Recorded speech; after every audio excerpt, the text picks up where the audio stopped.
Welcome to Blended Moments. I'm Latoya.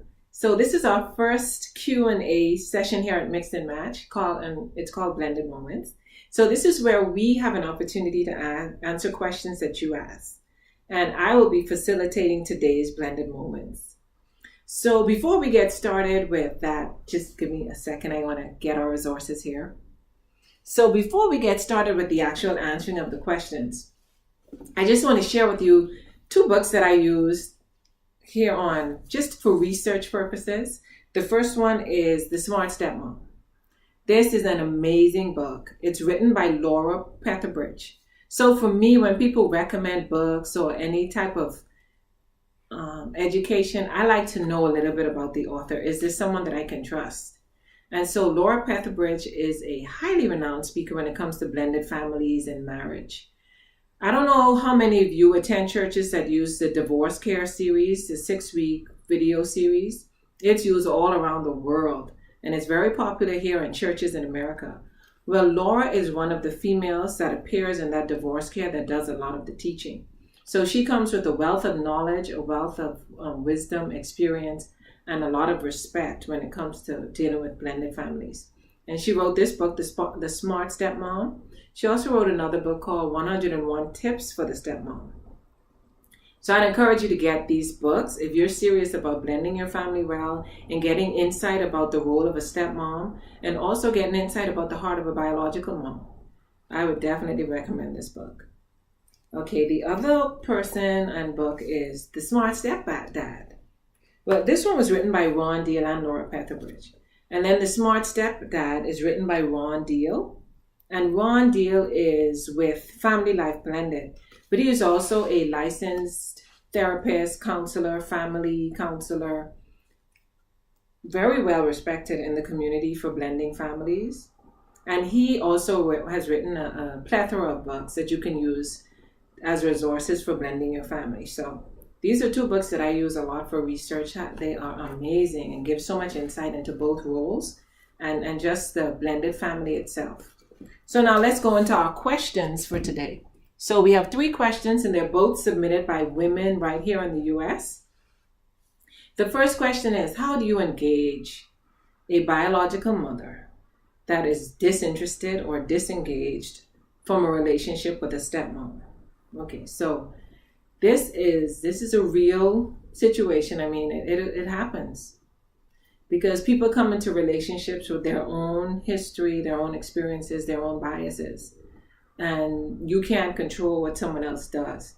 But it's good to want insight and to get knowledge and understanding that can help you navigate through that relationship in a more effective way. So the first thing though I'd want to say is, remember the Bible challenges us that as much as it depends on us to live peaceably with all men. So you're responsible for doing what you can as a step parent. And so what do we do about the biological mom that's not responding to the things that you may be doing? Laura talked about the type of stepmoms in her book, but I think the type of stepmom she described also fits the type of biological moms that you may encounter. So she talks about the various stepmoms. So the stepmom that's most effective is the one that is confident in who she is in Christ and is not looking for her identity solely in her family. This is stepmom or biological mom you want to be trying to have a relationship with, because it's probably going to be effective. She's going to have the same mindset about raising children, the stability of a family. Her marriage is going to be a priority.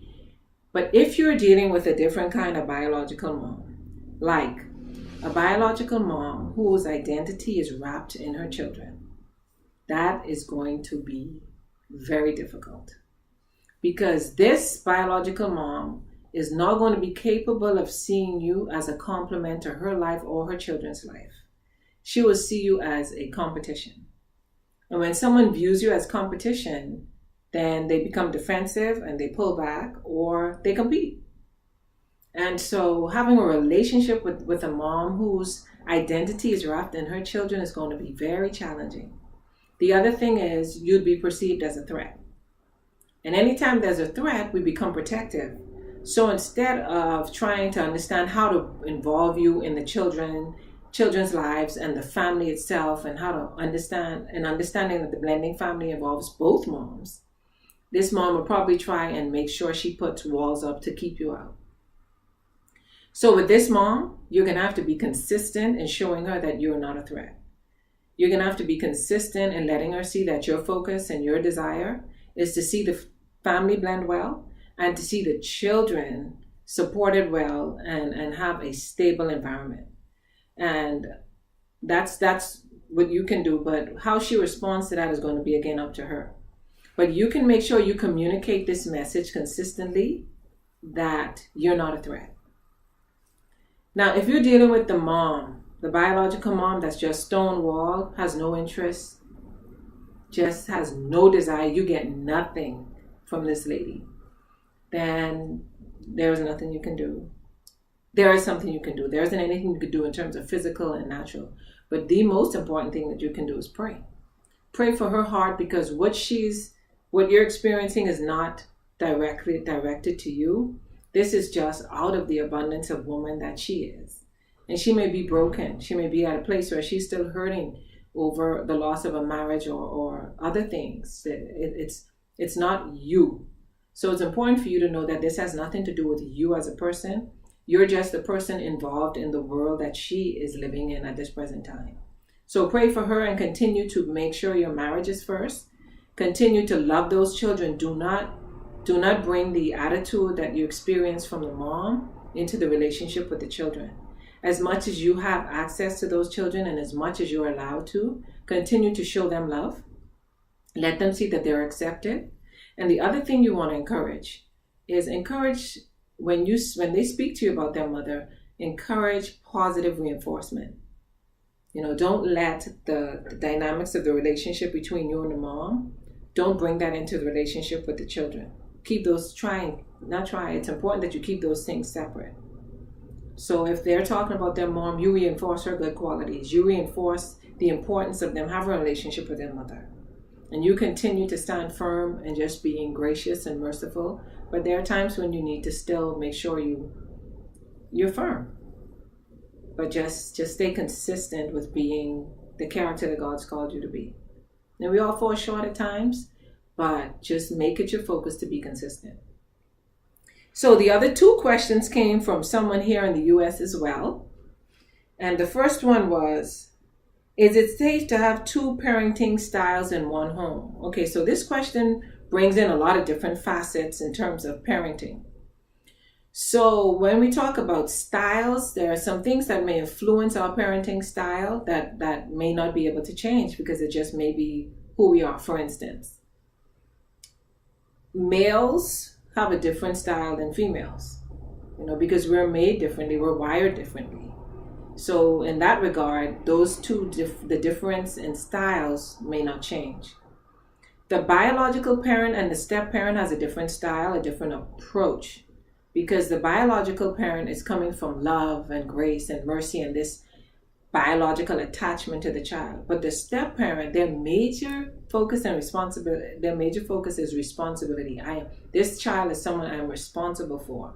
So the styles may differ there. And then the other thing, because this question came from a female, the other thing is, are we dealing with an engaged or disengaged father? Because that says a lot in terms of the differing in styles. Because if you're dealing with a father who is not engaged, that's going to be very difficult, because if you're super engaged and disciplined and setting boundaries, then that's going to be a huge imbalance in a relationship. So in terms of styles, those things are different. But when we talk about your views and your philosophy about parenting, then you need to be on the same page, which means what are the boundaries that you set in your home? What are your rules? What are your consequences? These things, as parents, you need to be on the same page about consistently. And then you need to be careful in setting your boundaries. Don't make small things a big deal. I think Laura said in one of her books, decide which mountain or which hill you're going to die on, which means decide which of these things, which boundary, which rule you're going to spend a lot of effort on to make sure you stick to it. Some things may not require that much of a boundary. Like, for instance, maybe a kid doesn't like macaroni and cheese and you cooked macaroni and cheese today. You may not want to have a big family discussion over you must eat the macaroni and cheese. Whereas when it comes to a curfew, there's no discussion on that. This calls for deep discussion if that was not adhered to. So things like that. And then the other thing that Laura highlights seriously in her book is the importance of the marriage. The children need to see, when it comes to them responding to the step-parent, they need to see a strong message being sent that this parent isn't going anywhere. This step-parent is here to stay. This person is a part of a team. This is someone that I love. This is someone that's come into our life and someone that's going to stay here. And this is someone that we all need to respect and value. When the children consistently see this message, then they tend to respond even better to a step-parent as they bring discipline into the family, because it says, if this person is staying, then the best thing I could do is line up with what's being done here. So, but what's also recommended is, as a step-parent, you bring the step-parent into the family, focus more on bonding and being a mentor. You don't have to say friend. Focus on bonding with that child, being a mentor, develop a relationship where you develop your own trust in that child's eyes, and then you can begin to be actively involved, hands-on, directly involved in disciplining a child. But initially, you may want to make sure the biological parent is doing all the disciplining, and as a step-parent, you channel your views, your thoughts through the biological parent, and they directly impose those disciplinary actions or rules on the child. And then eventually, after you've worked and gained trust, then you slowly begin to be the person that comes alongside and directly disciplines a child. So the views on parenting need to be the same. You may have different approaches to achieve the same goals, but your views and philosophies have to be the same. Then the third question, but the second question from the same female here in the U.S., that is, the third question is, how do you set boundaries without being biased? Very good question. Because if it's a blended family, that means someone has biological children and stepchildren. Now, sometimes as biological parents, we see what our kids do as cute. And sometimes we may want to dismiss it and say, oh, it's not that bad, But when our stepchildren do it, it may look different. But here's the thing. In order to not be biased, you need to be consistent. You need to be consistent with what the boundaries are and consistent with what the consequences are. No one gets special treatment. Everyone is expected to adhere to the boundaries, and everyone is expected to follow through with their consequences. Now, what's important about about boundaries and not being biased is communication. You need to talk about the boundaries consistently. A blended family needs to have much more conversation over boundaries and discipline than a first-time family does. Because you're dealing with so many dynamics. You're dealing with what was done in the first family, how you were raised, the fact that you're dealing with biological and stepchildren, the fact that you're dealing with a mate that may have come from a different marriage, different background. So communicating about every little detail is extremely important. And this is what takes away the bias, because if you're communicating about discipline and how the children should be raised, and if you stick to one viewpoint, then it helps to prevent bias, because you create a culture in your family of consistency. So those are the 3 questions. I look forward to your responses as you watch this video. Give us some feedback. Send us some questions for next Saturday. And we hope to be live. If not, we'll just record like this. And moving forward, we'll just have this question and answer period. Sometimes I may do the sessions. Someone else may do them. It just depends on how things, unfold moving forward. But we just wanted to get in there and have some interaction with you, and not just you see us on our shows or maybe on other platforms, but just come in and get a little more personal and get so you can get a better feel of what our hearts are here at Mixed and Match. So thank you so much for joining us here on Blended Moments today, and we look forward to your responses, your questions, and we hope to see you next week on Blended Moments here at Mixed and Matched. Thank you. We were going to do this live, like I said, but we had so much technical difficulties last night. We had technical difficulties today, and so last night some of you may have been a part of our technical difficulties when we were trying to test our live out on the various resources we have, laptops, tablets, and all that. So we apologize if we allowed you.